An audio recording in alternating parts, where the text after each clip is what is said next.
సున్నపు సింగారం పసుపు కుంకుమ బొట్లందం ఎలుగుతాంటే దీపాంతం ఎర్రమట్టి పిడుసలే ఎత్తగ రాగం పల్లె పల్లె పావురంగ ఎత్తను పోనం తిల్లెం పల్లెం కుడుకలు బెల్లం తర్వాతన యాపకమలు చేసెను గానం తిల్లెం పల్లెం షావల కాలం మెరుస్తాంది తెలంగాణ తలపై కోణం తల్లి డోలు డోల్ పోచమ్మ డోలు డోల్ మా పాడి పంటలే సక్కంగా చూడు డోల్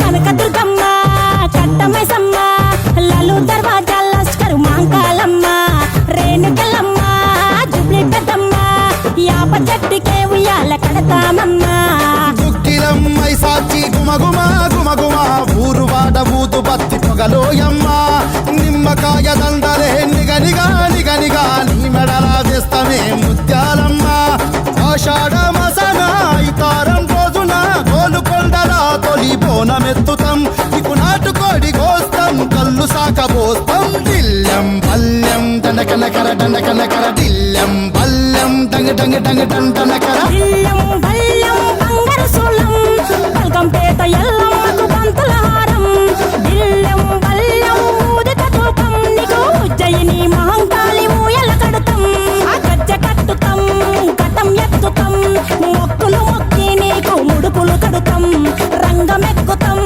శివాలోగుతాం ఆ శివుని చిన్న బిడ్డ మమ్ము కాపాడమ్మా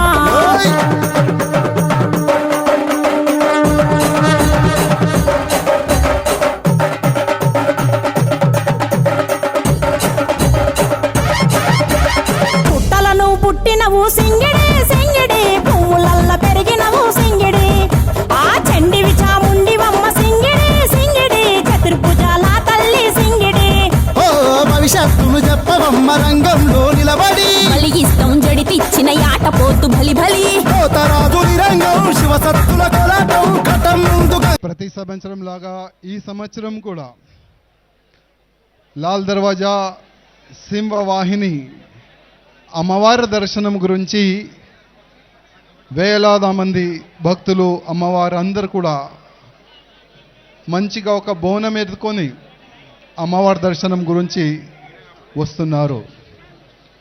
ఈ బోనాలు ఏ రాష్ట్రంలో కూడా కాదు, ప్రత్యేకంగా మన తెలంగాణలో అవుతుంది.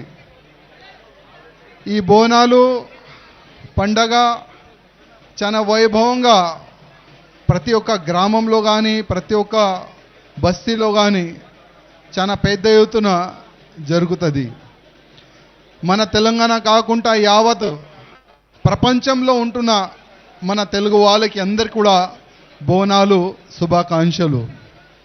అదేవిధంగా సింహవాహిని ఈ గుడి ప్రాంగణంలో వచ్చి అమ్మవారి దర్శనం చేసుకున్న తర్వాత నేను అమ్మవారికి ఒకటి కోరుకున్నాను, అమ్మ యావత్ భారతదేశంలో ఉన్న ప్రతి ఒక్క హిందువుల పైన మీ ఆశీర్వాదం ఉండాలి. యావత్ భారతదేశంలో ఉన్న ప్రతి ఒక్క హిందువులు దేశం గురించి ధర్మం గురించి సమాజం గురించి పనిచేసి అట్లాంటి ఒక ఆశీర్వాదం ఇవ్వాలని అమ్మవారికి నేను దర్శనం చేసుకున్న తర్వాత ఇవాళ నేను కోరుకునేది అదే. అదేవిధంగా ఇప్పుడిప్పుడే మినిస్టర్ గారు కూడా ఇక్కడ వచ్చి దర్శనం చేసుకున్నారు, డిప్యూటీ ముఖ్యమంత్రి గారు వచ్చి దర్శనం చేసుకున్నారు.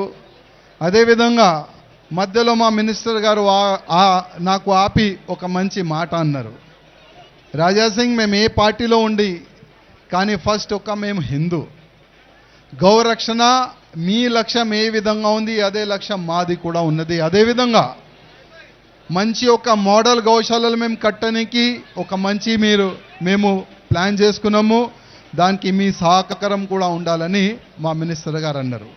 మేము మినిస్టర్ గారికి ఒక్క మాట అన్నాం, మినిస్టర్ గారు ఫస్ట్ ఈ సింహవాహిని అమ్మవారి టెంపుల్ చాలా వైభవంగా కడతారని చాలా వరకు రాజకీయ నేతలు దీనిపైన రాజకీయం చేస్తున్నారు. కనీసం మీ గవర్నమెంట్ వచ్చిన తర్వాత ఈ యొక్క మంచి టెంపుల్ చాలా పెద్ద టెంపుల్ సరౌండింగ్ ఎవరు కూడా ఇబ్బంది రాకుండా చూసి ఒక మంచి టెంపుల్ పెద్ద టెంపుల్ కట్టాలని మేము మినిస్టర్ గారికి కోరినాము. అదేవిధంగా మా తెలంగాణలో చాలా పెద్ద ఎత్తున మా ఆవులని చంపి ఇక్కడి నుంచి మాంసం సప్లై చేస్తారు. మీ లక్ష్యం మా లక్ష్యం ఒక్కటే, మంచి మోడల్ గౌశాలలు కడుతున్నారు. ఒక్క ఆవు కానీ దొడలు కానీ కట్టు కాకుండా చూడాలి, అందరినీ కాపాడే అట్లాంటి ఒక మంచి చట్టం తీసుకొని రావాలని మినిస్టర్ గారికి కోరినాము. అదేవిధంగా ఈ యొక్క మంచి వేదిక, ఈ వేదిక నుంచి చాలా పెద్దోళ్ళు వచ్చి మంచి మంచి సందేశం ఇస్తారు. కానీ నేను ప్రత్యేకంగా మా యువకులకి ఒక రిక్వెస్ట్ చేయాలనుకుంటున్నాను. చాలా మంది బోనాలంటే తాగే డాన్స్ చేసే బోనాలు ఈ విధంగా ప్రచారం చేస్తున్నారు. అంటే మన సంస్కృతికి మన ధర్మాన్ని సర్వనాశం చేయడానికి అది ఒక కుట్ర. బోనాలంటే తాగే ఆడే బోనాలు కాదు, బోనాలంటే అమ్మవారికి పూజ చేసే బోనాలు. నైవేద్యం పెట్టి మనం అమ్మవారికి ఒక మాట మనం కోరుకుంటాం, అమ్మ మంచి పొలాలు కావాలి, వర్షం పడాలి, ఇట్లాంటివి కూడా రోగం రాకూడదు, మేమందరం మంచిగా ఉండాలని అమ్మవారికి మనం మొక్కుకుంటాం, అదే బోనాలు. కానీ చాలా వరకు ఎన్నో సంవత్సరాల నుంచి ఒక కుట్ర జరుగుతుంది. ఆ కుట్ర ఎట్టి పరిస్థితుల్లో ఆ కుట్ర చేసే వాళ్ళు సక్సెస్ కాకూడదు. అదేవిధంగా ప్రత్యేకంగా మా యువకులకి రిక్వెస్ట్ చేస్తున్నా, ఇది మన సంస్కృతి, ఇది మన దేశం, ఇది మన ధర్మం, దీనికి కాపాడే బాధ్యత మన అందరిది ఉంటుంది. చాలా చాలా ధన్యవాదాలు. జై శ్రీరామ్.